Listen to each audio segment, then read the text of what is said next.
people! Oh, ang ganda ng entrada ko, no? Mga panty at bra ko ang nakikita nyo. Dahil piniplex ko lang naman kung ano yung aking ginagawa pag di off. Ay, oo. Sa dami na nga vloggers na nakikita ako at napapanood sa aking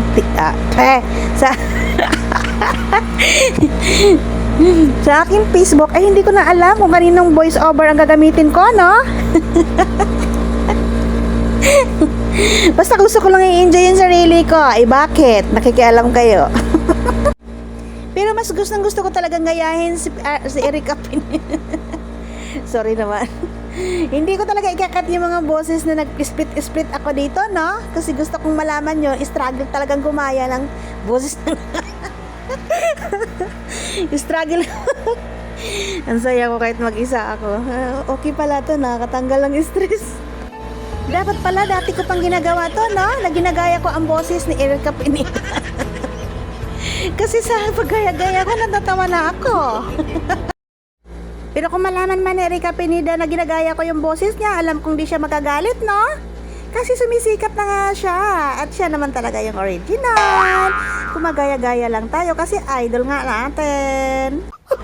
Pero ang hindi ko nagagawa dito yung from this to this. Kung nalilito kayo sa content ko, iba yung video, iba yung sinasabi ko. Sinasadya ko talaga to, no? Para malito kayo sa update ng buhay ko, ganon. Pero ang mahalaga naman sa mga viewers, ay mag-i-enjoy kayo makinig. Huwag nyo lang intindihin yung video. Dinig nyo naman, no? Na-struggle yung aking pagbo-voice over dahil inuubo pa ako. Kaya sana huwag nga lang i-bash kasi nag-aaral pa lang ako kung paano gayahin ang tono ni Erika Pineda.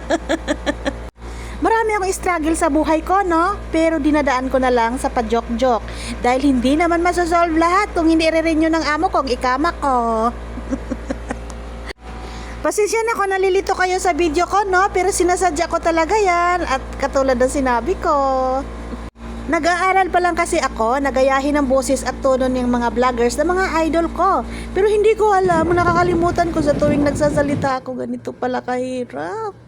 Kaya promise, hindi na ako mangunguha ng mga video ng iba, paghirapan ko na dahil ganito pala kahirap ang mag-voice over, no? Hindi rin madali ang mag-edit kasi ito pag-i-edit ko nito kahit ganito lang to pinaghirapan ko to, no? Sa pagbo-voice over pa lang may kasama ng tawa at pinipigilan ko pa yung ubo ko. Pero in fairness, maganda ako dito. Nakukuha ko ang 1/4% ni Erika Pineda. Ano ba yun? Nakakatawa kahit mag-isa ako, tawa ko ng tawa.